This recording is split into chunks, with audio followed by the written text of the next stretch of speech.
அனைவருக்கும் வணக்கம். இன்னைக்கு நான் உங்களுக்கு ஒரு அழகான கதை சொல்லப் போறேன்.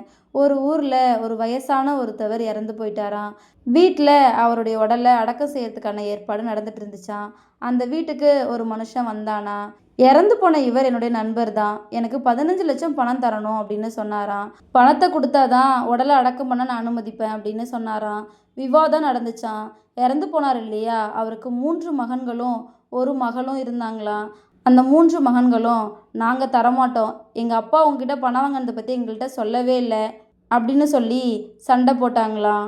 அவங்க வீட்டில் இருந்த சொந்தக்காரங்க எல்லாரும், "மகன்களே தராத போது நாங்களும் தரமாட்டோம்" அப்படின்னு சொன்னாங்களாம். பதட்டம் அதிகமாயிட்டே போச்சாம்.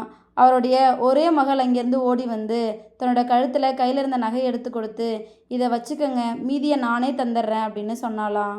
அந்த மனுஷன், "வேணாம்மா, நான் தான் உங்கள் அப்பாவுக்கு 15,00,000 தரணும். உங்கள் அப்பா நான் இறந்ததுக்கப்புறம் என் மேலே யார் உண்மையிலேயே பாசம் வச்சுருக்காங்களோ அவங்கக்கிட்ட இந்த பணத்தை கொடு" அப்படின்னு சொல்லிட்டு தாம்மா போனார் அப்படின்னு சொன்னாராம். இதோட இந்த கதை முடிஞ்சிருச்சு.